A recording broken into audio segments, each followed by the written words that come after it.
사실 여러분들 뭐 창의적인 도시 발전 전략 이런 얘기 하는데 창의적인 거는 모방에서부터 나올 수밖에 없어요. 그러다 보니까 모방의 가장 좋은 방법은 냉철한 비교입니다. 비교를 잘해야 돼요. 그래야지 나의 약점이 뭐고 강점이 뭔지 알 수가 있어요. 그래서 제가 강의 자료 첫 번째 강조하는 것은 비교를 통해서 우리가 뭐예요?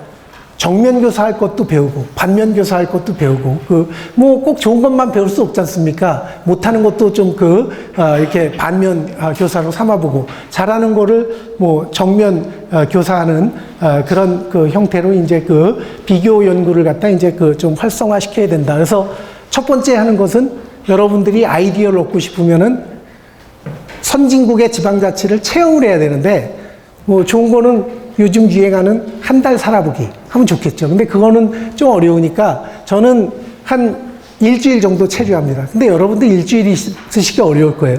한 도시에 관심 있는 도시를 찍으셔갖고 한 4, 5일 정도 체류하면서 이렇게 버스도 타보고 걸어도 다녀보고 걷기가 가장 좋은 방법이에요. 걷기가. 걸어서 이제 요즘 김영철 씨인가요? 도시 기행하는 것처럼 걸어서 이렇게 다니다 보면은 정말 마을 자체가 뭐고 동네 자체가 뭔지 이런 것들을 우리가 이제 알 수 있는 그런 것이 되고요. 그래서 가서 살아봐라. 4, 5일 살아봐라. 그래서 이제 여러분들이 일단 두 번째는 내가 살아보고 싶은 도시, 4, 5일 살아보고 싶은 도시가 어딘가. 일단 제가 첫 번째 말씀드린 거는 오사카, 코베, 교토, 그러니까 부산이 경주까지도 어떻게 보면 품어야 돼요. 경주까지도 품어야 되는데 지금 여기 보면 나와 있지만 우리 전철은 지금 기장까지밖에 안 가고 있잖아요. 그게 경주 정도까지는 가야지 되고 좀 더 장기적으로는 대구와 연계된 그런 발전 전략을 갖다 이제 좀 키워 나가야 될 필요가 있을 것 같다라는 그런 말씀을 드리고 싶고요.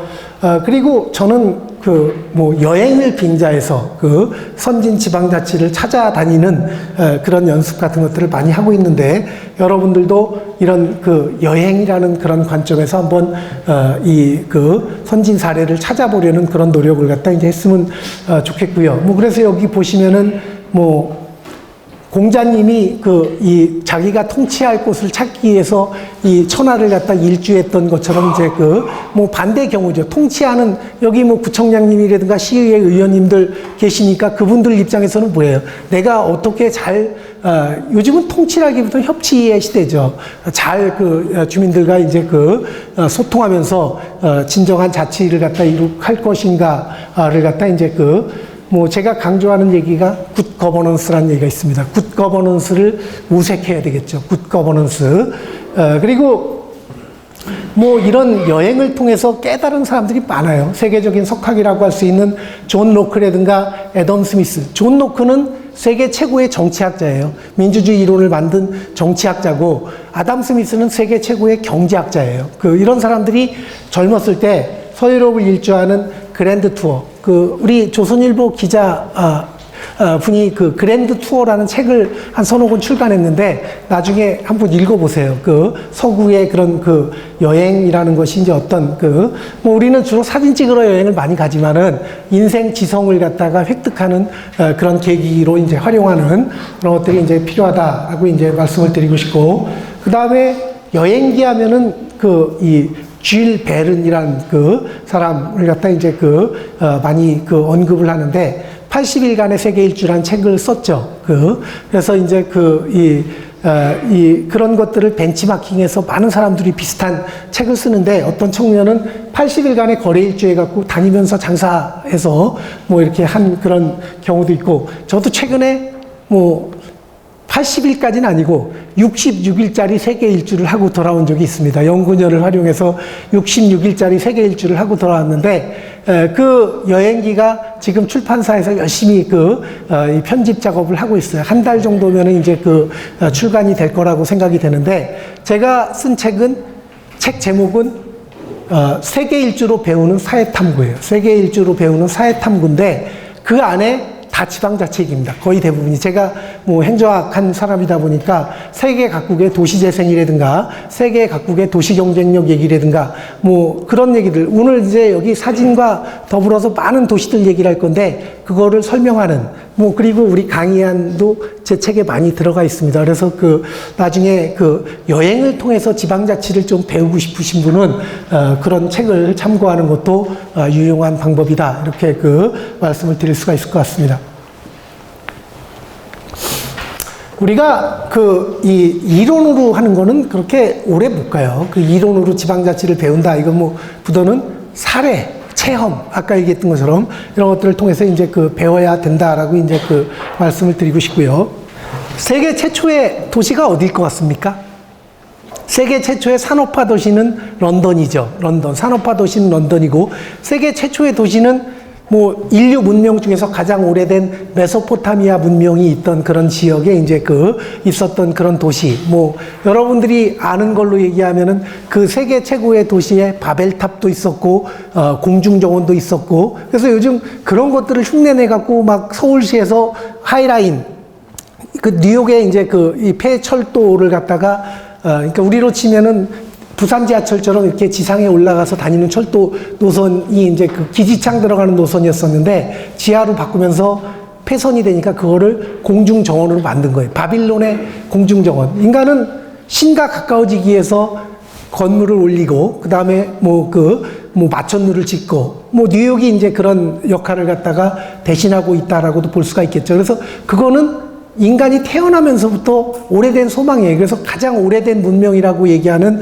메소포타미아 문명의 가장 대표적인 도시 문명이 바벨탑, 공중정원, 이런 바빌론의 공중정원, 이런 것들 나중에 한번 여러분들이 한번 찾아보시면 좋겠고, 그 다음에 이제 뭐 지금 나와 있는 것처럼 여러 가지 사례들을 갖다 이제 많이 해야 되는데, 제가 일본 얘기는 좀 전에 했죠.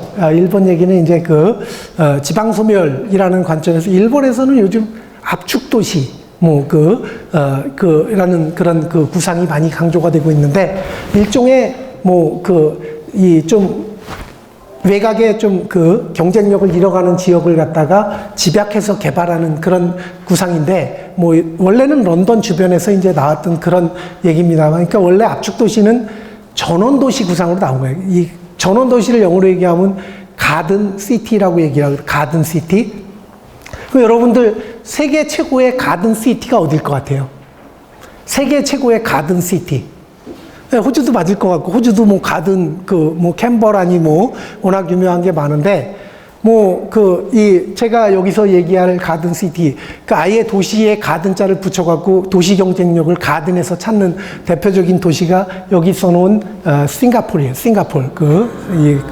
이 가든 커넥터라고 하는데, 도시를 갖다가 공원으로 이렇게 연결시켜갖고 녹지축을 확보하고 사람들이 와서 쾌적하게 살 수 있게끔 하는 가든 시티. 이게 원래 영국 개념이니까 영국의 식민지였던 싱가포르이 이 가든이라는 개념을 많이 이제 활용하고 있는 그런 사례. 그래서 싱가포르를 갖다 가든 시티라고 얘기해요.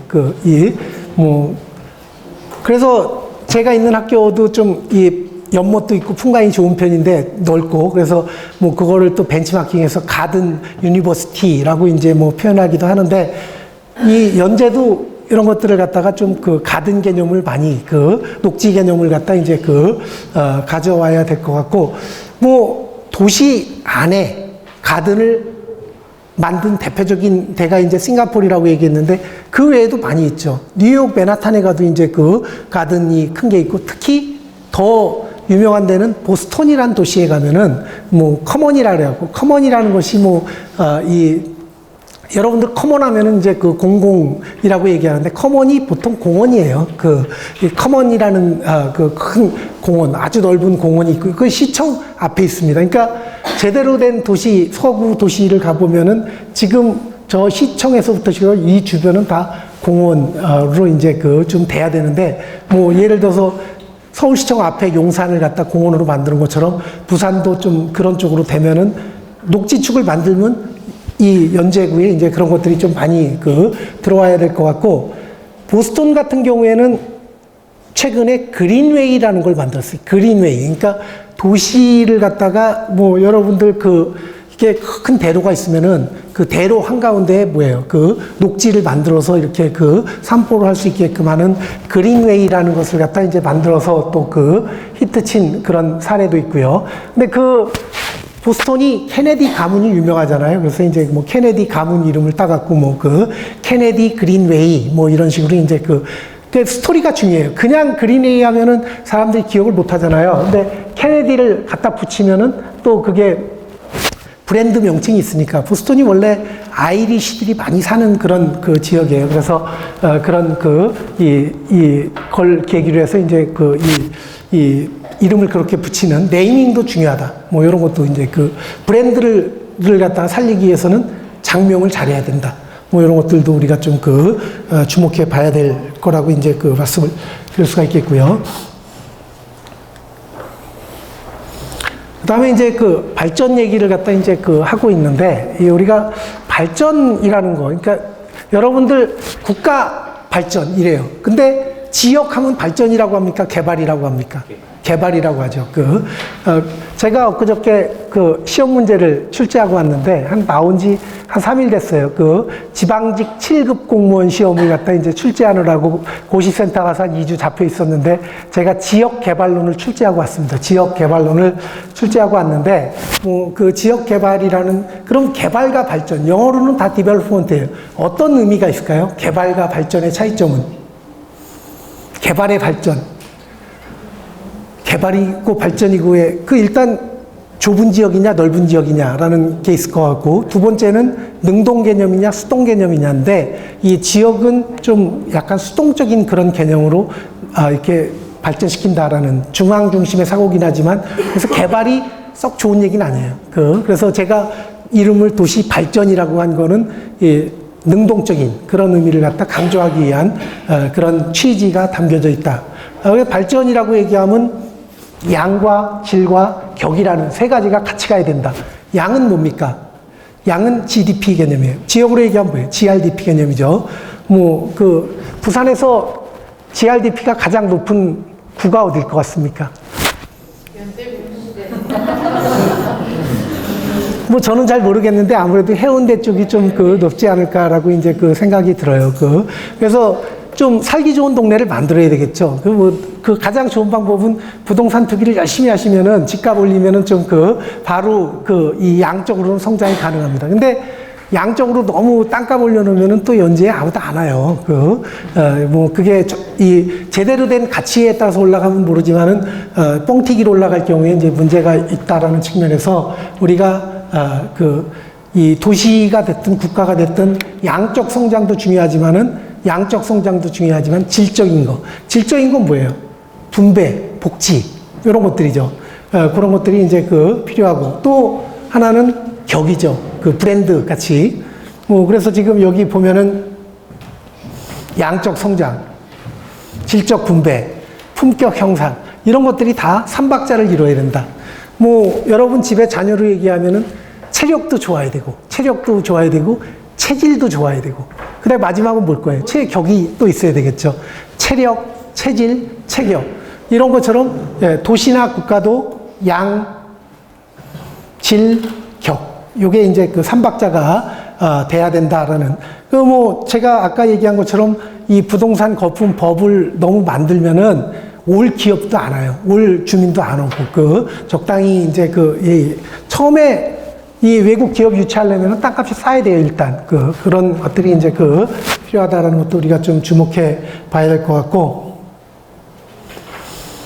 이거는 제가 그런 내용을 담아서 기존에 썼던 책인데, 책 제목이 파이 만들기예요, 파이. 원래는 이 책 이름이 양파 고르기였어요, 양파 고르기. 제가 양파 고르기로 하려다 파이 만들기로 바꿨는데, 여러분들 시장에 가서 양파를 고르면 어떤 양파를 고릅니까? 크고, 알차고, 매끈한, 이런 거 고르잖아요. 파이를 만들면 어떻게 만들어요? 파이를 일단 키우고, 그 다음에 파이를 두 번째로 나누고, 그 다음에 파이를 다듬고, 양과 질과 격이 조화를 이루는 도시상, 국가상을 갖다가 이제 담고 있는 책이에요. 그래서 좀 약간 이론적이긴 하지만 이게 좀 어려운 것 같아갖고 제가 여행기 스타일 책으로 이제 쓴 그런, 여러분들이 보실 때는 나중에 이 세계 일주로 배우는 사회탐구, 이게 더 쉽게 좀 익혀질 거예요. 그리고 우리가 추구해야 될 도시 발전의 미래상은 행복한 도시를 갖다 이제 추구해야 된다라는 그런 얘기를 하는데, 여러분 행복하십니까? 누가 물어보죠. 그럼 행복하세요? 네. 근데 여러분들이 보기에 나보다 더 행복한 사람들이 많이 사는 동네는 어디에 있을 것 같습니까? 이 아시아권에서는 싱가포르 같은 경우가 이제 좀 높고, 그 다음에 이제 북유럽 국가들이 양질 격이 좀 조화를 이루는, 특히 여기 요즘 가장 덴마크가 뜨고 있는데, 덴마크가 행복 국가로 이제 유명한데, 거기 유명한 게 이제 여기 나와 있는 휘게 라이프. 요것도 좀 제가 아까 어메니티 얘기했던 것처럼 유명해진 단어죠. 휘게. 요 개념도 우리가 좀 이 벤치마킹을 좀 해야 되겠다라는, 그런 거. 그리고 이제 산골에 있는 슬로우 시티의 대명사 하면은, 여러분들 세계적인 슬로우 시티 하면 어디가 슬로우 시티일 것 같아요? 하동? 하동 중에서도 제가 이 뒤에 보면 악양이라고 써놨죠. 저희 아버님 고향이기도 한데, 상당히 멋있어요. 그래서 제가 일부러 그 얘기를 좀 써놨습니다. 이 하동, 그 다음에 이제 사천, 남해, 이런 쪽이 이제 좀 괜찮은 것 같고, 저 호남 쪽으로 가보면은, 완도 주변에 청산면이라는 데가 있어요. 청산도.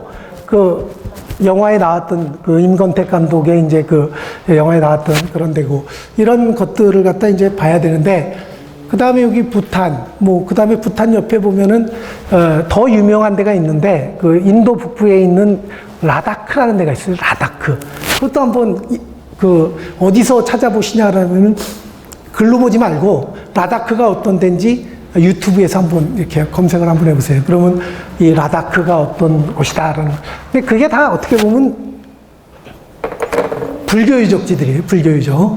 근데 지금은 그런 데가 이제 몇 군데 안 남았죠. 불교가 이제 좀 이 행복을 중시하는 그런 가치를 갖다 이제 강조하다 보니까. 그런데 불교 유적들이 요즘은 다 많이 축소가 됐어요. 불교의 전성기는 부처님 태어나고 나서, 부처님이 네팔이랑 인도 그 옆에서 이제 태어나셨는데, 거기를 기점으로 해서 동서로 불교가 쫙 퍼져나갔었는데, 그리고 우리나라에까지 왔죠, 불교가. 우리나라에서 이제, 물론 이 영남권에는 불교의 가치가 아직 좀 높은 편이지만은, 우리나라에서 불교가 쇠퇴하게 된 결정적인 이유가 뭐예요? 유교 때문에 그렇죠, 유교 때문에. 유교 때문에. 그리고 이 동쪽은 유교 때문에 망가졌고, 서쪽은 불교가 왜 망가졌을까요? 거기는 이슬람 때문에 망가졌어요. 이슬람 때문에. 그러니까 이슬람과 유교의 협공 때문에 불교가 이제 쭈그러들었는데, 그나마 고산지대에 남아있는 행복특구는 불교에 기반하고 있다라는 점에서, 영남의 그런 또 특성과 관련해서 우리가 한번 생각해 볼 만한 가치가 있는 그런 대목이 아닌가라고 이제 말씀드려 볼 수 있을 것 같습니다. 이런 어려운 얘기는 좀 넘어갑시다. 시간도 없는데 이런 딱딱한 얘기 같은 것들은 이제 가고, 굿 거버넌스가 뭐다라는 거 한번 보시면서 협치의 개념을 한번 음미를 좀 한번 해보시면 좋을 것 같고요.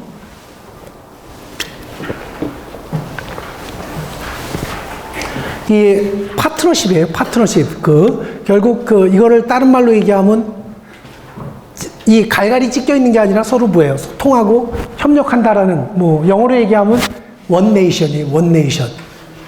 근데 요즘은 원 네이션이 아니죠. 서초동파, 광화문파 이런 식으로 좀 이렇게 갈리면은 이게 좀 문제가 있는 거예요. 그래서 이런 통합, 거버넌스, 이런 가치의 중요성 같은 것들을 우리가 이제 좀 봐야 될 것 같고, 그런 것들을 갖다 이제 많이 만들어내는, 그러니까 제도나 관행. 우리 대통령이 얘기할 때 법을 바꾸는 것도 중요하지만 행태를 바꾸는 것이 중요하다. 문화, 관행, 이런 것들. 그래서 그런 것들을 다 골고루 바꾸기 위한 노력 같은 것들을 우리가 좀 해야 된다라는. 그래서 거버넌스라는 것은 겉으로 보이는 제도뿐만 아니라 잘 보이지 않는 관행도 포함한다. 이렇게 이해를 하고 계시면 좋을 것 같습니다. 그리고 이런 거버넌스에는 크게 세 가지가 있는데, 국가 수준의 거버넌스, 뭐 글로벌 수준의 거버넌스, 로컬 수준의 거버넌스 뭐 이런 식으로 이제 그 거버넌스가 뭐 나뉘어진다. 그럼 우리는 관심을 가져야 될 게 뭐예요? 로컬이죠.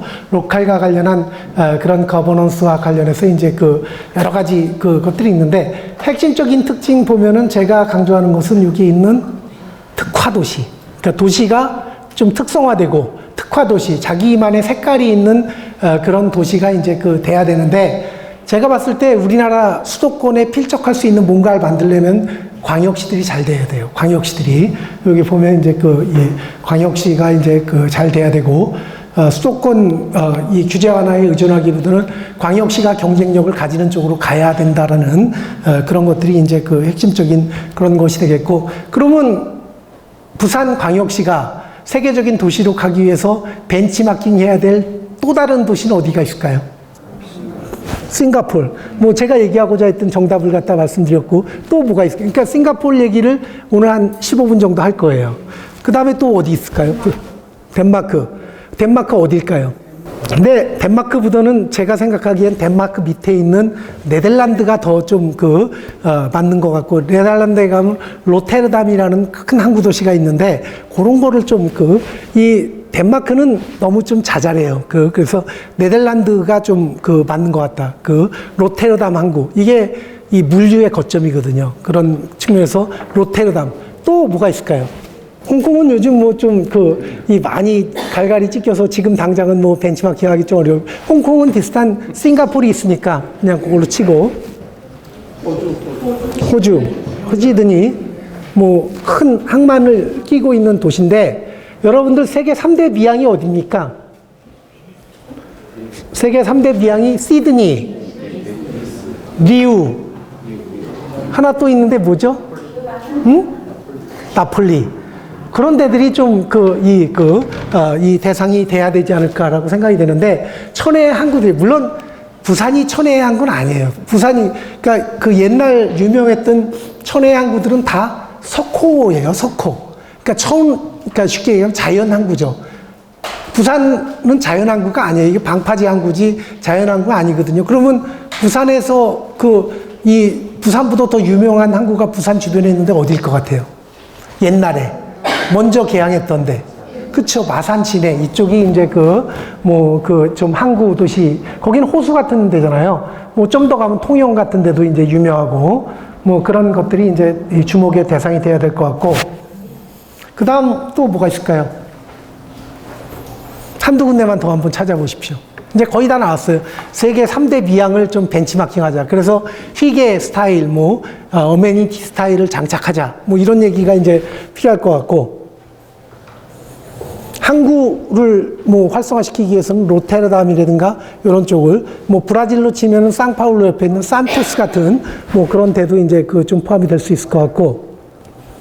유럽에 있는 거 하나 정도 더 얘기하면은 좀 이 규모는 작긴 하지만 맨체스터 이런 데도 좀 괜찮을 것 같아요. 런던도 그럴 것 같고. 그래서 오늘 시간에 그런 도시들 얘기를 많이 드리는 그런 쪽으로, 그러니까 부산이 추구해야 될 그런 도시들을 갖다 이제 찍어놓고 그런 도시들을 갖다 설명하는 쪽으로 이제 이야기를 갖다 이제 하게 될 거고, 그런 거를 통해서 우리가 정면 교사도 하고 반면 교사도 하는 그런 식의 강의를 갖다 이제 지향을 한다라고 이제 말씀을 드릴 수 있을 것 같고, 이 도시도 아까 얘기한 것처럼 균형이 필요하죠. 균형이 필요한데 그걸 가치로 얘기하면 공공성과 효율성이에요. 공공성과 효율성.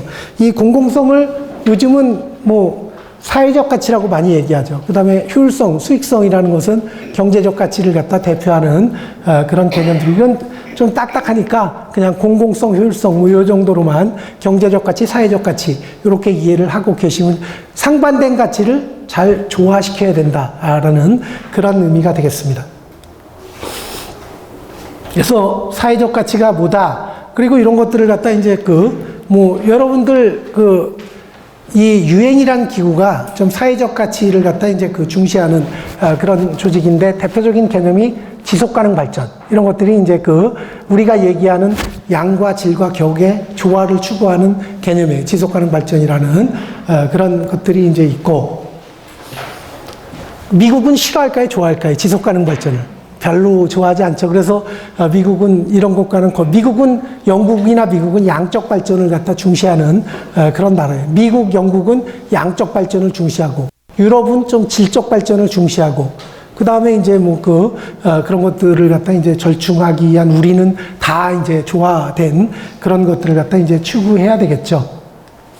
그래서 뭐 쟁점들이 많이 있는데 뭐 국내적인 쟁점들은 다른 시간에 많이 말씀을 드렸을 것 같아서 좀 해외 사례 중심으로 설명을 갖다 이제 드리도록 하겠고 그래서 이제 뭐 지금 이제 뭐 나오는 것과 관련해서 이제 뭐 여러분들 요번에 제가 지역 개발로 시험 문제도 출제했던 문제인데 토지를 개발하는 도시를 개발하는 방식에는 토지구획 정리 방식이 있고 공영개발 방식이라는 게 있어요. 토지구획 정리라는 것은 뭐예요? 좀 매수하는 게 아니라 뭐예요?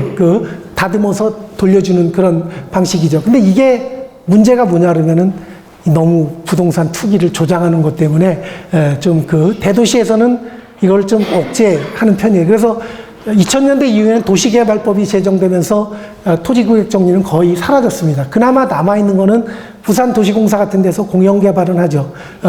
큰 부지를 정해놓고 매수해서 쫙 밀고 뭐 부지를 파는 그런 거고 그 다음에 국가공기업이 도시개발을 하는 주요 사업자인데 LH 또 누가 있을까요? LH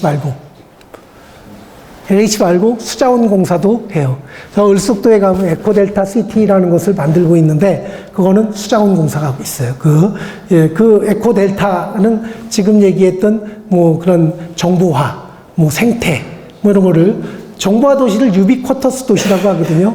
뭐 유비쿼터스의 생태를 입혀갖고 유에코시티 이런 것들을 갖다 이제 구현하기 위한 유에코시티, 유비쿼터스 에코시티 이게 이제 우리가 좀 추구해야 될 그런 방향이다라고 이제 얘기할 수 있을 것 같고 그 다음에 이제 뭐 여러 가지 그런 것들이 이제 많이 있습니다만 뭐 지방자치단체 간의 상생, 협력 이런 것들이 뭐 파트너십이고 어떻게 보면 거버넌스예요. 그래서 부산시와 협력하고 인접자치구와 협력하고 뭐 이런 식으로 이제 그리고 또 안에서는 계층을 단결시키고 그 다음에 이해관계자들과의 뭐 그런 교류 상공업자라든가 뭐 지역 기업이라든가 이런 것들과의 그런 연계 같은 것들을 잘 맺어야지만 성공할 수 있다라는 그런 얘기가 되겠습니다.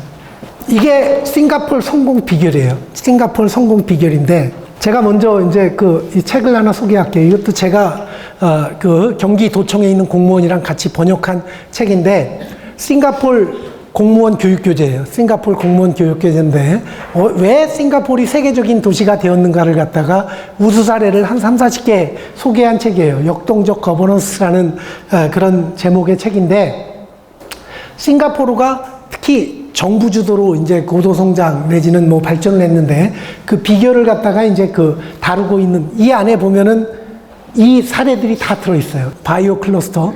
이 클러스터라는 것이 이제 중요한데 싱가포르에 클러스터가 3개 있어요.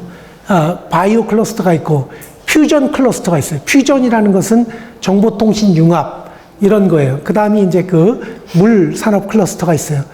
이 3가지가 있는데 그 중에서 가장 유명한 게 바이오 클러스터예요. 그리고 이제 세계적인 바이오 클러스터가 성공하려면은 세계적으로 유명한 제약회사를 유치해야 되잖아요. 근데 우리나라 송도에도 유치하려고 하지만 잘 안 와요. 부산도 안 와요. 근데 싱가포르는 왜 오냐? 영어도 되죠. 교육 환경 좋죠. 쾌적하죠. 오염없죠. 뭐 그리고 교통 좋죠. 영어 통하죠. 그러다 보니까 다국적 기업들이 뭐예요? 다 싱가포르로 몰려가요. 그러니까 다국적 기업 직원들한테 가서 근무하고 싶은 해외 지사가 어디냐? 브랜치라고 얘기하잖아요. 브랜치. 해외 지사가 어디냐라고 얘기하면 1등이 싱가포르. 2등이 어딜 것 같습니까?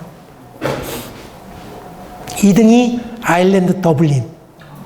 거기 가면은 술 마시기 좋고 놀기 좋고 양주값이 그렇게 싸요.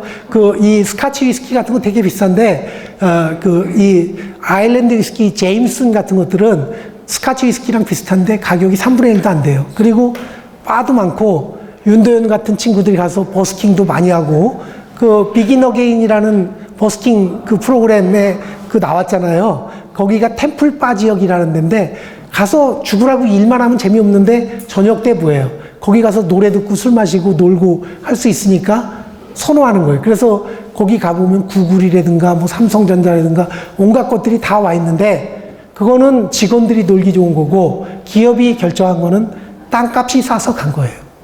근데 땅값이 20배가 올랐어요. 그게 어떻게 됐을 것 같아요? 부동산 버블로 망해버렸어요. 그 아일랜드가 요즘 망했다가 다시 좀 되살아나려고 하고 있는데 그런 교훈, 쉽게 얘기하면은 우리가 아일랜드로부터 이제 배울 수 있는 그런 교훈에 대해서도 이제 좀 주목을 갖다 이제 해봐야 된다. 그래서 너무 올리면은 폭망하는 수가 있다. 두 번째로 부동산 가격 올려서 폭망한 데가 스페인이에요, 스페인. 관광단지 중심, 동부산 관광단지처럼 막 리조트 같은 거 막 져서 온갖 땅 투기가 다 일어났는데, 뭐, 유럽발 경제 위기 딱 오니까 완전히 망가져서 다 뭐예요? 피그가 돼버렸어요, 피그. 여러분들 피그스라고 얘기하잖아요. 돼지 국가들. 돼지 엄마들이 대치동에서 애 열심히 교육시키는 엄마를 돼지 엄마라고 얘기하는데, 남유럽의 망가진 나라들을 피그스라고 얘기해요. 포르투갈, 피, I는 뭐예요? 이탈리, G는 뭐예요? 그리스, 뭐 S는 스페인. 뭐, 요렇게 이제 이 남유럽은 부동산 투기로 망가졌어요. 거기에 아일랜드도 부동산 투기로 망가졌다 그랬잖아요. 그래갖고 피그스에다가 아일랜드를 PIIGS 해갖고 아일랜드를 포함시키기도 해요. 그 내용은 투기하다 망한 나라들. 투기하다 망한 나라들. 우리나라도 그꼴 나지 않아야 되는데 좀 약간 염려되는 그런 대목이 좀 너무 투기를 좋아해서 좀 문제인 것 같다라는 뭐 그런 말씀도 좀 드리고 싶고, 지구상에 많은 나라들이 있는데 아까 얘기한 것처럼 영미는 시장 주도로 발전한 나라예요. 영미는 시장 주도로 발전한 나라고 유럽은 거버넌스로 발전한 나라예요. 쉽게 얘기하면 거버넌스가 뭐라 그랬어요? 타협 모델이라고 얘기했잖아요. 소통, 타협. 그러니까 유럽의 대표적인 타협 모델과 관련해서 아까 네덜란드 얘기했는데 네덜란드를 영어로 더치라고 얘기해요. 더치페이 아시죠? 더치페이. 근데 오늘은 더치 미러클에 대해서 좀 설명을 드리려고 해요. 더치 미러클은 뭐냐? 오일 쇼크가 와갖고 70년대 말에 오일 쇼크가 왔잖아요. 그래갖고 전 세계 국가들이 다 경제가 망해버렸어요. 그 위기가 오니까 네덜란드의 노와 사와 정은 각자 도생한 게 아니라, 나만 나 살 길 찾아간 게 아니라 서로 양보하면서 대타협을 해요. 그게 거버넌스고, 그게 협치고, 그게 뭐 사회협약이라고 얘기해요. 사회협약이라고 하는데, 뭐 쉽게 얘기하면은 기업은 일자리 나누기를 하고, 근로자는 정리해고를 수용하고, 그 다음에 정부는 근로자 재교육을 담당하고, 이런 식으로 복지를 강화하는 그런 쪽으로 해서 대타협을 이뤘던 뭐 그런 사례. 그러니까 타협 안 하면은 공멸한다라는 그런 의식이 있기 때문에 이제 그런 것들이 가능한. 그래서 유럽은 성공 모델이 뭐예요? 계층 간, 계급 간 협력 모델이에요. 그러니까 유럽은 타협하고 복지도 하고 막 이래요. 근데 미국은 그런 거 안 하죠. 내가 열심히 돈 벌어서 흑인들 나눠줄 일 없다. 뭐 이런 사고기 때문에 거기는 뭐 자본가 중심으로 갈 수밖에 없죠. 그래서 시장주도 모델이라는 것은 부자 중심의 모델이고, 유럽은 평등한 모델이고, 협치한다라는 것은 나눈다라는 개념이기 때문에, 그러니까 파이를 키우는 것보다 파이를 나누는 거에 관심이 많은 그런 모델이죠. 그리고 이제 동아시아, 싱가포르, 한국, 일본은 어떤 모델입니까? 이거는 협치 모델도 아니고 시장 모델도 아니고 정부가 주도하는 모델이에요. 정부가 주도하는 모델이고, 싱가포르로 얘기하면 박정희 대통령이랑 똑같은 사람이 리칸유라는 사람이에요. 그리고 박근혜 대통령이랑 비슷한 사람이 리센 누이라고 이제 그래서 이렇게 이 2세들이 통치하고 있는 그런 나라인데, 사실 싱가포르는 우리나라랑 비교하는 것보다 북한이랑 비교하는 게 더 가까운 것 같아요. 제가 볼 때는 김일성 왕조처럼 거의 뭐예요? 리칸유 왕조에 의해서 통치가 되는데 잘 사는 북한이다. 이렇게 생각하시면 될 것 같고, 요거는 이제 싱가포르 얘기를 갖다 이제 다시 한번 좀 설명을 드리면, 싱가포르란 나라가 성공한 거는 정부 주도의 성공 모델인데, 뭐 쉽게 얘기하면 우리나라 마찬가지, 우리나라 박정희 모델과 비슷한 뭐 그런 그 선거 모델이 이제 그 뭐 엘리트 유능한 인재, 신속한 업무 절차. 이 군인 행정할 때는 되게 빨랐죠. 효율성 뭐 이런 것들. 근데 요즘은 소통하고 뭐하고 하다 보면 좀 느려지는 그런 측면이 있는데 어쨌든 뭐 그런 것들. 그 다음에 실용주의 문화. 실용. 여러분들 프래그머티즘이라고 얘기하는 실용적인 정신. 실용주의가 좀 그 필요하다라는 것도 우리가 이제 그 다음에 반부패. 뭐 일단 그 부패 저지르면은 가차없이 이렇게 그 치는 그런 것들도 되게 이제 그 중요한 그런 것 같고, 결론적으로 얘기하면 어떻게 싱가포르 공무원들이 일을 하냐 그러면 되게 똘똘한 친구들이 창의적으로 일을 하는데, 첫 번째는 미리 생각하는 거예요. 그러니까 유능한 공무원의 조건을 세 가지로 얘기하면 남보다 미리 뭔가를 해야 돼요. 창의적으로 뭔가를 해야 된다. thinking ahead. 미리 생각. 그러니까 이거는 미리 생각한다라는 것은 창의성, 창의적인 공무원이 있어야지만 그 지역이 살아나요. 사실 똘똘한 공무원 한둘이 뭐 그 지역을 발전시키는 아주 큰 역할을 하는 경우가 많아요. 그 다음 너무 똘똘한 것도 좋은데, 두 번째는 똘똘하면서도 신중해야 돼요. 신중해야 돼요. 그 신중하지 않으면 망하는 수가 있어요. 그래서 이제 내가 사기를 당했나 안 당했나 여러분들로 이제 비유하지 않으면은, 내가 창의적으로 어떤 사업을 하는 건 좋은데 이게 농간에 빠진 건지 아닌지 꼼꼼히 따져보고 그 신중하게 이제 해야 되고, 그 다음에 세 번째가 남의 사례를 갖다가 잘 비교해서 정면 교사도 하고 반면 교사도 하고 벤치마킹을 잘 해야 돼요. 벤치마킹을 잘 해야 되는데, 싱가포르는 벤치마킹을 아주 잘한 나라예요. 그 영국에서부터 뭐 좋은 거 배웠을 뿐만 아니라 캄보디아에서도 막 배워요.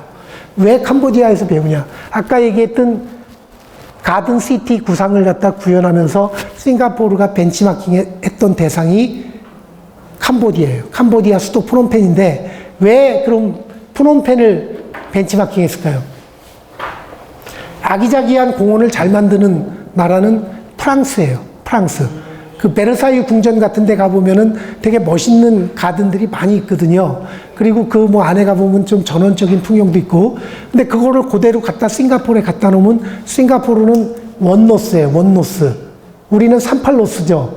북이 38도고 싱가포르는 북이 1도예요. 북이 1도. 북이 1도는 열대 우림이라서 이 프랑스에 있는 정원 기술 갖고 오면 다 죽어버려요. 그 우리나라 그 제가 남해군에 대해서도 예전에 공무원 교육교육을 썼는데, 김두관 군수가 이제 그 남해군을 갖다가 좀 그 녹색 그 이 경영 스타일로 이제 그 좀 탈바꿈 시켰는데, 예전에 남해군은 테마가 보리였어요. 두 번째 세대는 마늘이었어요. 세 번째 세대는 잔디였어요. 이 잔디가 경관농업이거든요. 근데 그 경관농업을 하기 위해서 잔디를 심고 그거를 골프장에 팔아먹고 축구장 뭐 팔아먹고 하는데, 그 잔디 중에서 가장 경쟁력이 있는 잔디가 어디 잔디일 것 같아요? 겨울에도 안 죽는 잔디는 독일 잔디예요. 독일 잔디. 근데 그 독일 잔디를 그대로 갖고 오면 다 죽어버려요.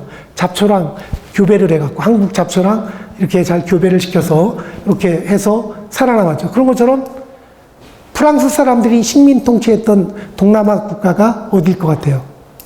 인도 차이나 반도, 베트남, 캄보디아, 라오스. 이걸 인도 차이나 반도라고 얘기하는데, 그 옆은 다 영국 건데 거기만 유일하게 프랑스 거였어요. 그래서 거기서 프랑스 부자들이 와서 갖고 오는 정원을 그대로 떠다가 싱가포르에 옮겨서 토착적인 그런 모델로 공원 국가를 갖다 이제 공원 시티를 만든, 뭐 그렇게 벤치마킹을 해야 된다. 뭐 싱가포르 같은 경우에 아까 얘기했던 것처럼 첨단 산업단지도 성공을 했지만은 이 카지노, 그 다음에 컨벤션 이런 것들을 다 결합한 뭐 그 마리나 베이 리조트 같은 거라고 있거든요. 그 수영장 있는, 루프탑에 수영장 있는 그런 호텔 같은 것들을 만들고, 그 지하 공간은 다 도박장이에요. 그런 것들을 어디서 가져왔을 것 같아요? 이 모델이 뭐냐면은 라스베가스 모델. 라스베가스에 가보면, 예전에는 라스베가스가 뭐 그 매춘하고 뭐 도박하고 이런 거였었는데, 요즘 라스베가스는 복합 리조트의 도시로 바뀌어가고 있어요. 그래서 샌즈, 휜, 만약에 이런 데를 갖다 부산이 유치한다 그러면은 대박이 나겠죠. 근데 유치가 안 돼요. 안 되는 큰 이유는 조건이 내국인 출입 허용이에요. 뭐 그렇게 하기가 좀 어렵죠, 지금. 부산에 복합 리조트 와갖고 도박장 마음대로 들어가면 부산이 통째로 거덜날지도 모르는 뭐 그런 입장이기 때문에 우리가 좀 네, 그러니까요. 카지노 페인들이 너무 많이 늘어날 것 같아갖고 못하고, 우리나라 사람들도 중국 사람들 못지않게 도박을 좋아하는 것 같아요. 그래서 그 도박을 이기지 못하는 그런 것들 때문에 이제 안 되고 있다라는 거. 그리고 도쿄도 좀 우리가 좀 반면 교사할 만한 그런 대목들이 이제 많이 있는 데들이고, 제가 요즘 좀 관심을 가지는 것은 결국 우리가 좀 지금 경쟁력을 계속 유지하기 위해서는 테크노폴리스, 쉽게 얘기하면 첨단 산업 도시를 갖다가 몇 개 더 만들어야 되는데, 테크노폴리스로 최고 유명한 데가 실리콘밸리예요. 미국의 실리콘밸리인데, 뭐 그 외에 이제 일본의 신주쿠도 좀 유명하고 대만도 이제 뭐 있고 한데, 부산도 그런 거를 갖다가 좀 하면 좋을 것 같은데, 대구나 부산이나 아직 테크노폴리스적 성격이 너무 약해요. 대구도 테크노폴리스가 있는데 달성군에 있어요. 저 박근혜 대통령 지역구였던 달성에 만들어놨는데 너무 외져갖고 사람들이 가려고는 안 해요. 그러면 성공하기 좀 어렵거든요. 그래서 부산도 지금 에코델타 시티 같은 것들을 갖다 추진하고 있는데, 그런 데를 좀 멋지게 만들어갖고 사람들이 오게끔 싱가포르 수준으로 좀 이렇게 좀 커지면 좋겠다.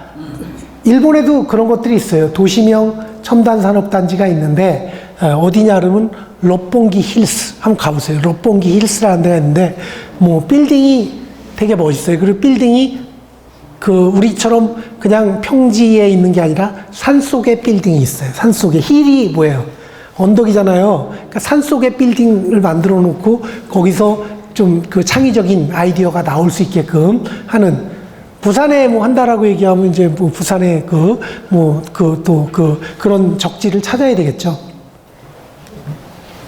라스베가스 얘기는 아까 말씀드렸고, 이게 이제 마이스 산업이라 그래갖고, 요즘은 이제 미팅, 인센티브, 뭐 컨벤션, 이그지비션 해갖고 전시 컨벤션과 복합적인 그런 것들을 갖다 이제 가능케 하는 그런 건데, 뭐 부산도 뭐 좀 가능성이 있는 게 풍광이 좋잖아요. 그래서 부산의 국제회의 같은 것들을 많이 유치해서, 동백섬 같은 것들은 그나마 성공한 모델이라고 이제 할 수 있을 것 같고, 그런 것들을 갖다 이제 요소에 좀 몇 개 만들어서 이 많은 관광객들, 국내 관광객들을 갖다 이제 유치를 해야 된다라는 뭐 그런 것들이 필요할 것 같고, 그 다음에 이제 런던이나 로테르담 같은 그런 항만을 갖다 재개발하는 그런 것들이 이제 있는데, 뭐 여러분들 런던도 이 부산이랑 좀 비슷한 게 뭐냐 그러면은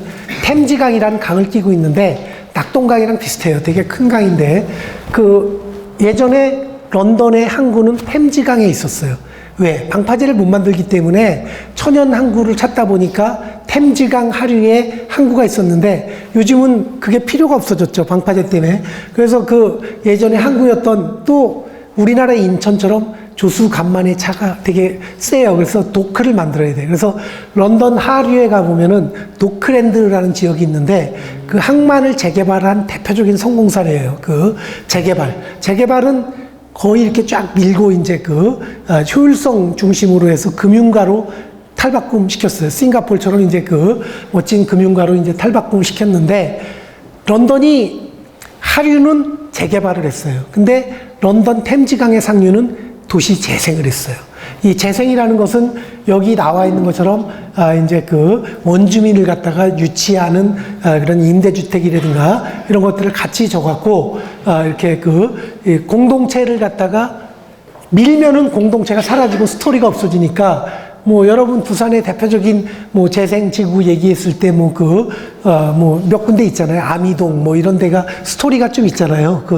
그런 스토리랑 뭐 좀 오래된 것들을 갖다 이제 덧붙이는 그런 식으로 해서, 뭐 옥스타워 같은 것들을, 이거는 재생 모델. 재생은 공동체를 유지하는 거고, 재개발은 확 밀고 그래도 마지막에 뭐예요? 혁신도시 가보시면 알지만 혁신도시가 황민 모델이잖아요. 제가 부산 혁신도시는 안 가봤습니다. 대구 혁신도시 가봤더니 그 가운데에 혁신도시 기념관 해갖고 그 원주민들 생활을 기념관 형태로 아무도 안 가더라고요. 별 관심이 없어서. 근데 그 기념관 하나 내놓고 다 밀어버리는 거예요. 싱가포르도 마찬가지예요. 대부분 다 밀어버리고 기념관을 만들었는데 싱가포르 도시개발 기념관은 되게 잘 만들었어요. 그래서 싱가포르의 도시개발국이라는 정부 청사 빌딩이 있는데 청사 1, 2층이 도시개발 박물관으로 이렇게 꾸며져 있어요. 싱가포르 가시면 한번 그런 데도 관심 있으신, 내가 의원 지망생이다 정도 하시면은 싱가포르 도시개발 박물관을 갖다 좀 가보시기 바라고, 그 다음에 서울에 가시면은 덕수궁 돌담길에 국토발전 전시관이라는 게 싱가포르를 벤치마킹해서 하나 만들어졌어요. 우리나라 도시 이 발전의 역사를 담고 있는 국토개발 전시관, 이런 형태로 이제 이화여고 바로 옆에 있어요. 돌담길 안에 이제 있는, 거기도 한번 가보세요. 서울에 가시면은 그런 데 한번 가보시고, 싱가포르 가보시면은 그런 데를 한번 가보시는 그런 형태. 그리고 아까 일본 도쿄에 가보시면은, 이 인천 같은 월미도 같은 데가 있어요.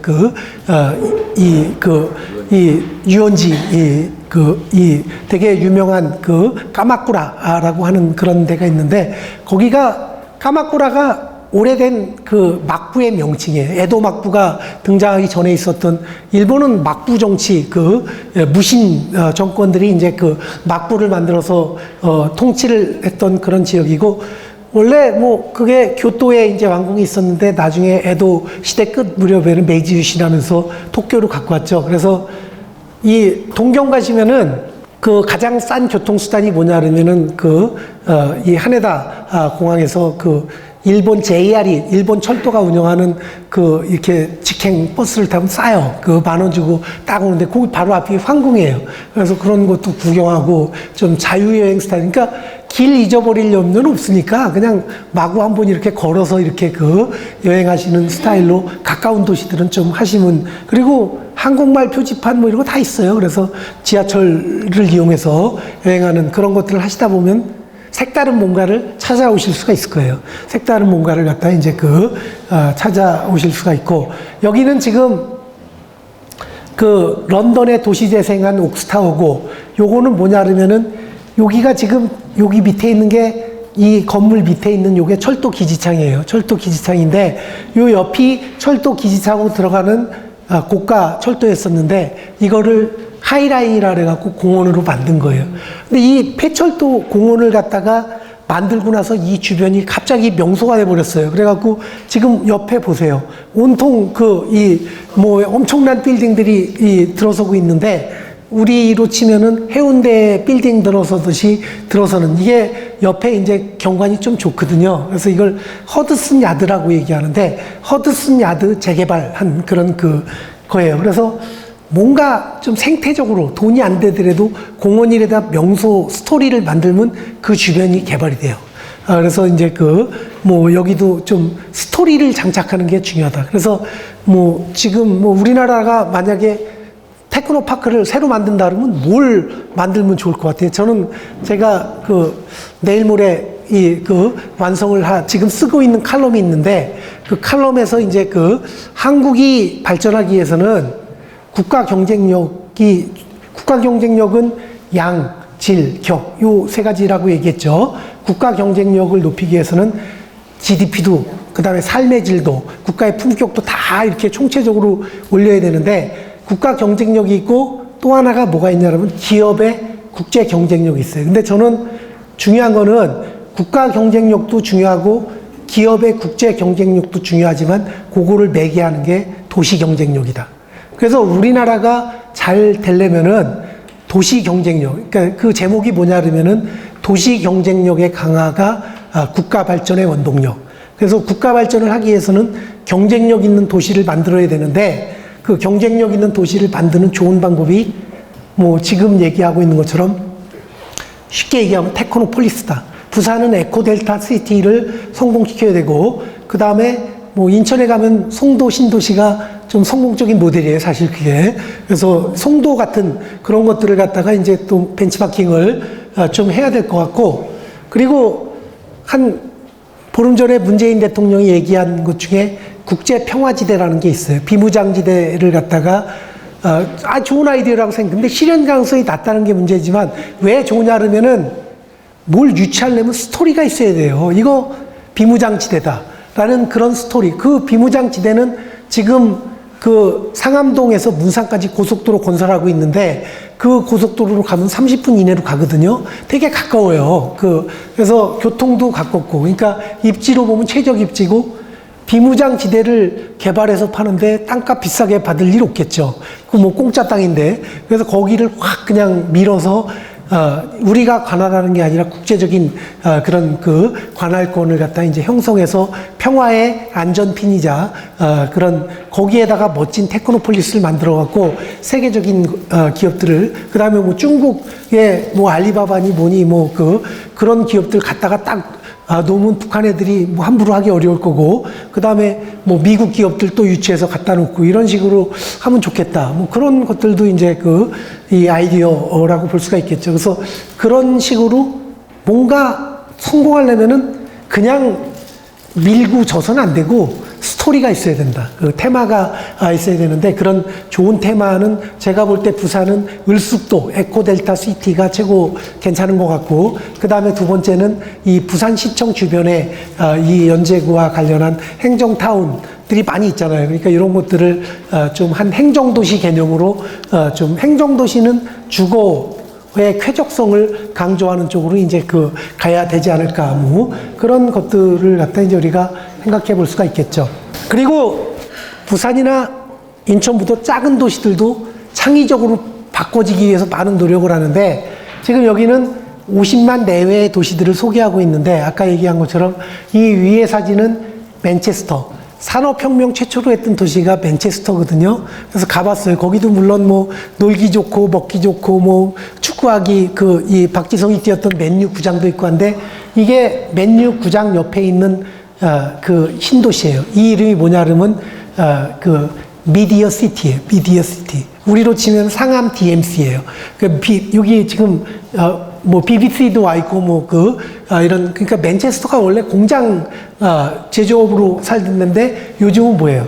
이런 미디어 시티를 만들고 이걸 다 공원으로 꾸며놨어요. 그러다 보니까 입지 경쟁력이 있고, 뭐 생태가 살아있는, 얼마나 수변 공간이 있고, 그 옆에 가면 맨유 구장이 있고, 뭐 교통 좋고, 도심이랑 가깝고, 그러니까 이런 데가 이제 좀 뜬다라는 거죠. 그리고 거기 명문대, 맨체스터 대학의 인재들을 갖다가 활용하고, 실리콘밸리가 성공할 수 있었던 거는 그 옆에 스탠포드 대학이랑 버클리 대학이랑 세계적인 명문 대학이 있었기 때문에 성공할 수 있었어요. 그리고 클러스터로 성공한 대표적인 도시가 어디냐라고 얘기하면 보스턴인데, 보스턴은 뭐 말하지 않아도 MIT, 하버드 이런 것들이 있는 거예요. 그런 명문 대학을 가지고 있어서, 그래서 우리나라도 일단 스카이 같은 것들은 다 부산, 대구, 뭐 대전에다 다 옮겨버려야 되지 않을까라는 뭐 그런 이 구상이 꿈 같은, 누구 말처럼 꿈 같은 얘기긴 하지만, 뭐 좀 그런 것들이 실현됐으면 좋겠다. 대학을 좀 옮겼으면 좋을 것 같아요. 명문 대학들을 지역에. 그 모델이 프랑스 모델이에요. 프랑스의 최고 명문 대학이 우리로 얘기한 법학 전문 대학원 같은 것들을 프랑스에서는 국립행정대학원이라고 얘기하는데, ENA라고 하거든요. 그 ENA라는 것을 갖다가 가장 프랑스의 전쟁 많이 나면 포탄 가장 먼저 떨어지는 독일과의 접경지대인 스트라스부르라는 도시에다가 옮겨놨어요. 그리고 거기를 멋지게 뭐예요? 이 명문대학하고 그 다음에 그거를 갖다가 클러스터로 바꿔서 프랑스의 스트라스부르가 요즘 프랑스를 먹여 살리는 첨단 산업 도시로 이렇게 컸어요. 그리고 또 저 남쪽에 가보면 에어버스라는 그런 이 공장을 갖다 이제 뭐 시애틀처럼 이렇게 비행 산업을 중심으로 해서 이제 이 한 데도 있고 등등. 그래서 도시마다 좀 특화가 그냥 되는 게 아니라 적어도 명문대 하나 정도 있어야 되고, 그 다음에 생태적인 뭔가가 있어야 되고, 그런 것들을 이렇게 전맥시키는 그런 쪽으로 가야지만 우리나라에서 맨체스터랑 가장 비슷한 도시는 여기예요. 여기가 포항 이 운하를 제가 찍어온 건데, 요거는 천안함과 동급의 포항함이란 배예요. 퇴역한 배를 가져다 놓고 이제 하고, 요 주변에 보면은 마리나 시설 같은 게 있는데, 포항이 우리도 이제는 포항제철에 의존해서 살다가는 좀 쪽박 찰 것 같다라고 이제 해서 창조 도시를 표방하면서 이런 걸 하고 있는데, 뭐 요즘 지진 나는 바람에 망해버렸어요. 제가 갔더니 요즘 포항으로 안 온대요. 지진 이후에. 그리고 결정타를 하나 더 맞았는데, 이 제철소에서, 이 폐 연기를 갖다가 이제 마구 한다라는 것이 좀 하면서 포항이 요즘 좀 이렇게 된. 그래서 그런 것들이 이제 포항의 발전을 가로막고 있는 뭐 그런 사례들이고, 그 다음에 이거는 대리석과 적벽돌 은유라는 개념인데, 도시가 발전하기 위해서는 외형으로 멋있는 것도 필요하지만 내실도 있어야 돼요. 대리석은 외형이고 적벽돌은 뭐예요? 내실이죠. 유럽의 도시들 보면은 제가 여행을 하면서 이렇게 보니까 파리는 대리석 도시예요. 파리는 대리석. 그 다음에 런던은 적벽돌 도시예요. 런던은 되게 실용적인 적벽돌 도시인데, 로마 가봤더니 둘이 섞여 있어요. 그래서 그런 거를 테마로 해서 이제 우리가 잘 혼합을 해야 된다라는 그런 혼합의 중요성을 갖다 이제 설명하는 그런 것들이 되겠고요. 그리고 도시가 한번 이렇게 지나쳐가는 게 아니라 체류형 도시가 되기 위해서는 쉽게 얘기하면 통도사 같은데 뭐예요? 멋진 그런 체류 타운 같은 것들을 만들어서 거기에서 뭐 좀 창조적인 그런 사람들이 이제 근무할 수 있게끔 뭐 하는 그런. 제가 한 보름 전에는 울산광역시에 컨설팅을 하러 갔었는데, 울산광역시 중구 같은 경우는 여기랑 비슷하죠. 되게 낙후된 도심인데 중구를 갖다 재생해서 발전시키기 위한 구상으로 오래된 모텔들을 갖다가, 사람 잘 안 가는 오래된 모텔들을 시에서 이제 구에서 매입해갖고 그거를 비즈니스 인큐베이터로 이렇게 창업 공간으로 하는 그런 사례들도 있었거든요. 그래서 그런 것들도 우리가 이제 연재 같은 데서도 한번 뭐 인큐베이터 개념 같은 거 한번 생각해 볼 만한 그런 측면 같은 것들이 있고, 여기는 제가 여행 갔던 발리라는데, 여기는 원사우스예요. 남이 일도야, 남이 일도. 우리가 가장 가까이 갈 수 있는 남반부가 발리예요. 그러니까 6시간만 비행기 타면 남반부, 물론 호주는 이제 10시간 정도 이제 가야 되는데, 남이에 있는 그런 남반부 도시고 되게 생태적으로 유명한 데가 발리인데, 해변은 해운대 같아요. 해변은 해운대 같은데, 그거는 부산이랑 큰 차이가 없는데, 여기는 산악지대에도 고품격 힐링의 장소가 있어요. 다락론 지대 같은데, 우봇이라는 데인데, 거기에 요즘 디지털 노마드라 그래갖고 창의적인 청년들이 많이 와서 장기 투숙하면서 살고 있는 뭐 그런 지역이에요. 그래서 우봇, 뭐 이게 이제 아까 얘기하고자 했던 슬로우 시티. 그러니까 우리가 도시를 갖다가 뭐 세계 도시 뭐 이렇게 번지르한 거, 스카이스크래퍼, 뭐 마천루, 이것도 중요하지만 슬로우 시티의 경쟁력을 장착하기 위한 세계 도시와 슬로우 시티를 갖다가 잘 조화를 시켜야지만 되겠다라는 뭐 그런 얘기 정도를 갖다 이제 하는 거고, 그럼 슬로우 시티의 최고의 아이디어를 어디에서 얻어올 거냐? 이거 보니까 제가 보기에 제가 20만 원짜리 휴대폰으로 찍은 사진인데 생각보다 잘 나왔어요. 사진은 언제 찍어야 되냐? 해질 때 찍으면 웬만큼 잘 나와요. 대낮에 찍으면 잘 안 나오고, 해질 무렵에 찍으면 싸구려 폰으로도 이렇게 잘 나오는데, 이거는 바이칼이에요. 바이칼. 제가 몽골에서 기차를 타고 24시간 동안 몽골 횡단열차, 시베리아 횡단열차 타고 뭐 내려서 한 5시간 봉고차 타고 바이칼까지 한번 가봤는데, 뭐 우리 민족의 시온이라고 얘기하죠. 되게 지금 여기 서 있는 게 무당이에요. 무당이 해질녘에 와서 기도드리고 있는 거예요. 그래서 이제 그런 우리의 오래된 그런 이 샤머니즘 문화, 무당 문화, 쉽게 얘기하면 그런 것들이 이런 멋있는 자연 풍광과 관련해서 이제 있는 그런 거고, 요 밑에는 뭐 세계에서 가장 멋있다라고 얘기하는 이가수 폭포. 이것도 근데 뭐 2시간 봤더니 뭐 지겹더라고요. 덥기만 하고. 그렇지만은 한번 이런 것들을 해서 영감을 얻어서 뭔가를 갖다 이제 장착할 수 있는 그런 것들. 이건 아까 그 안에 있던 오사카, 코베, 교토를 부산, 울산, 경주랑 비교해서 쓴 글 아까 설명했던 게 되겠습니다. 실제로 교토에 가보면 이런 이 무대가 있는데 이게 이제 게이샤의 무대. 게이샤들이 근무하는 데가 어디예요? 요정이라 그러죠, 요정. 이 요정 골목이고, 그 다음에 이제 여기는 고야산에 있는 낙골묘 단지인데, 일본 문화가 되게 집단주의적이죠. 무덤도 집단주의예요. 회사의 낙골묘도 있어요. 그리고 항공자위대 낙골묘도 있고, 워낙 유명한 데다 보니까 이런 로켓 모양의 낙골묘도 있고, 아주 테마가 다양한, 여기를 일본은 아직도 불교가 좀 센데, 불교에서 이 낙골묘를 관리하면서 템플스테이를 또 해서 이제 유명해진 그런 지역이 되겠고, 그리고 독일을 보면은 이게 다 특화 도시예요. 여러분들 독일 도시 연구를 할 때는 독일을 한번 가보세요.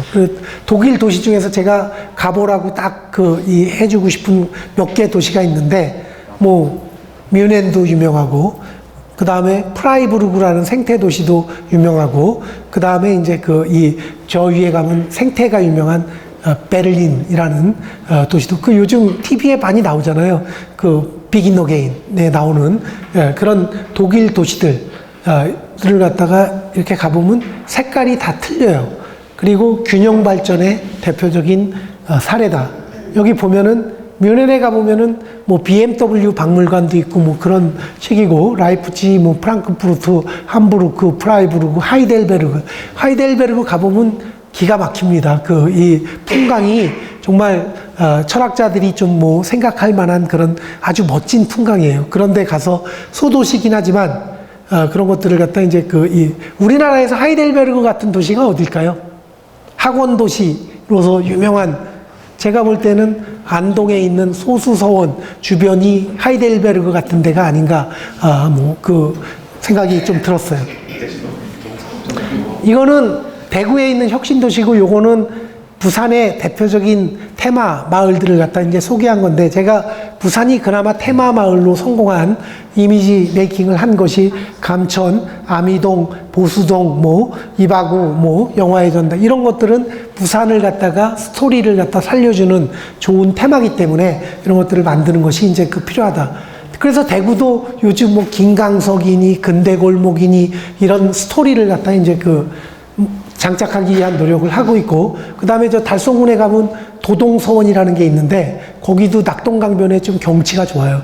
그래서 그런 것들 쪽으로도 이제 생각을 하고 있고, 영국에 가보면은 로마 시대부터 유명했던 휴양도시 바스가 있는데, 이 바스란 도시는 19세기 말에 영국 부자들이 돈 벌어서 은퇴하던 도시예요. 왜? 런던은 너무 오염이 심해갖고 스모그로 막 사람이 죽거든요. 그러니까 돈 벌면은 뭐예요? 공기 좋고 온천 있는, 바스가 온천이거든요. 그래서 여기 와서 이제 살았던 그런 아주 되게 고품격 휴양도시예요. 고품격 휴양도시인데, 이런데 가서 보니까 제가 바스에서 한 행정 서비스와 관련해서 원스톱 샵이 뭐예요?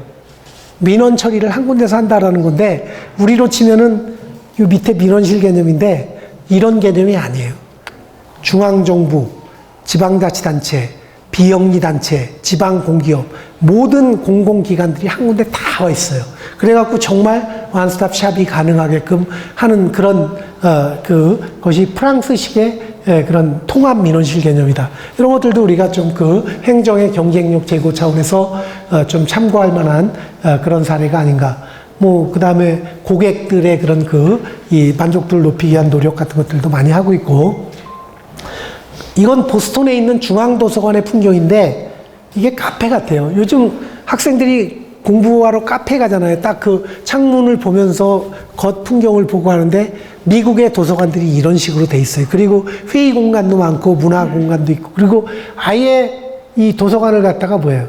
문화 특구란 개념으로 이제 그 강조를 하면서 문화 행정은 도서관이 주도한다라는 식으로 이제 이 강조를 하고 있어요. 그래서 분야별 그런 행정의 특화 이런 것들도 이제 좀 필요할 것 같고, 그런 것들이 이제 우리는 좀 약한데, 우리는 종합행정을 하잖아요. 근데 좀 분야별 특화행정 같은 것들을 해서 좀 광역화시켜야 될 것들은 광역화시키는, 너무 구청이란 바운더리에 좀 함몰되는 것보다는 구청이 몇 개 양보해서 좀 좀 광역적인 것들은 좀 광역적인 걸로, 그리고 또 받아올 거는 좀 받아오고, 뭐 예를 들어서 주민자치 측면에서는 동해 권한 같은 것들을 갖다 강화하는 그런 것들은 늘려주고, 광역행정 기능 같은 경우는 좀 딴 데로 보내고, 그런 쪽으로 이제 가야 되고요. 스위스도 명품 도시들이 많아요. 제가 가본 스위스 명품 도시 중에는 이 도시인데, 스위스에서 가장 멋있는 데가 스위스의 수도인 베른인데, 정말 뭐 여러분들이 알고 있는 관광도시보다 이거는 행정도시적인 성격이 강한데 되게 멋있어요. 왜 김정일이가 자기 아들을 갖다가 여기다 유학을 시켰겠어요. 김정은이 유학했던 그런 베른 국제학교가 있는, 세계적인 그런 명문가 자제들이 유학 오는, 아주 좀 차분해지고, ADHD 걸린 학생들 여기 보내면은 좀 차분해질 정도로, 약 먹이는 것보다 이런데 좀 여행 보내는 게 더 낫지 않을까라는 그런. 요 밑에는 같은 수로 개념인데, 이 베네치아, 베니스, 여기도 석호예요, 석호. 석호 안에 있는 섬들이에요. 그래서 이제 거기는 대중교통수단이 배죠, 배. 그래서 배가 이렇게 공동묘지 섬에도 가고, 그 다음에 저 옆에 유리공예 하는 무라노 섬에도 가고, 이런 식으로 배를 중심으로 해서 이제 돌아가는, 건데, 저는 그냥 요 정도밖에 못 찍었지만, 공중에서 찍으면 되게 멋있게 나오죠. 그래서 여러분들 나중에 기회 닿으면은, 유럽에서 가장 고품격 도시 하면은 베른, 하이델베르그, 그 다음에 이제 베네치아, 이런데.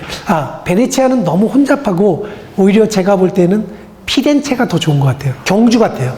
경주. 피렌체는 거의 경주예요, 경주. 분위기가 되게 토암산에 올라가서 경주 시내를 쫙 이렇게 이제 토암산이라기보다는 남산에서 나중에 경주 가시면 남산에 한번 올라가 보세요. 거기 가보시면 불상도 많고, 여러 가지 테마들이 많이 있어요. 그리고 아까 얘기했던 더치, 얘기했죠. 이거는 보시면 될 것 같고. 그 다음에 제가 여행기 쓴 거에 보면은 남미 여행했던 것들도 있는데, 남미 여행 제가 배낭여행으로 했는데, 배낭여행 팀 해봤더니 70대도 많더라고요. 한 달 동안 하는데, 남미 배낭여행 한 달 동안 하는데, 인솔자가 이제 같이 있으니까, 여러분들도 한번 여력이 되시는 분은 한 달 남미 배낭여행, 저는 인도로 가는 길이라는 여행사 따라서 이렇게 갔었거든요. 근데 꽤 괜찮았어요. 제가 66일 세계 일주를 하는데, 30일은 남미 배낭여행이고, 그 전에 2주일은 런던이랑 유럽에 좀 있었고, 또 2주일은 이 북미에 있었고, 근데 그렇게 한 이유는 저는 혼자서 비행기표 끊어서 갔는데, 그렇게 11월 달에 끊어가면은 세계 일주 항공권을 제가 150만 원에 샀어요. 그러니까 대륙 이동하는 것을 5번을 했는데, 한 번에, 그러니까 서울서 런던 가고 이런 걸 30만 원에 간 거예요. 이렇게 연결해서 끄는 거예요. 연결해서. 그래서 나중에 한번 그런 것도 한번 도전해 볼 수 있는. 지금 하지 마시고 좀 더 나이 드셔서 70 넘어서 하세요. 정 심심하시면은 한번. 78세 할아버지도 와갖고 잘 하고 계시더라고요. 크게 문제 없어요. 체력은. 그리고 이 패키지는 강행군인데, 그거는 자기가 여행하기 싫고 힘들면은 그냥 호텔에서 쉬면 돼요. 좀 약간 벅차고 그러면은.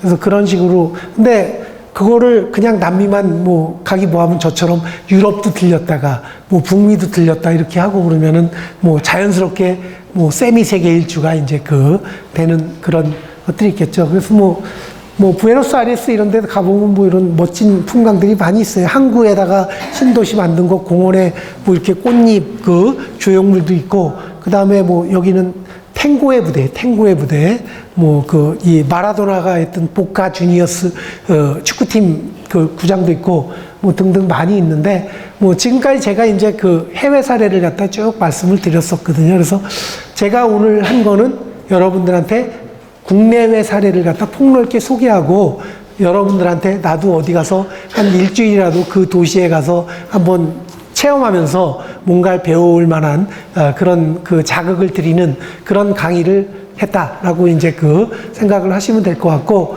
뭐 혹시 제가 지금까지 해외 도시들을 갖다 쭉 소개하는 그런 스타일로 이제 그 얘기를 했는데, 뭐 그 궁금하신 점이라든가 뭐 이런 여행과 관련한 거 있으면은 뭐 그 질문하시면 제가 간단하게 질의응답식으로 하면서 마무리 짓도록 하겠습니다.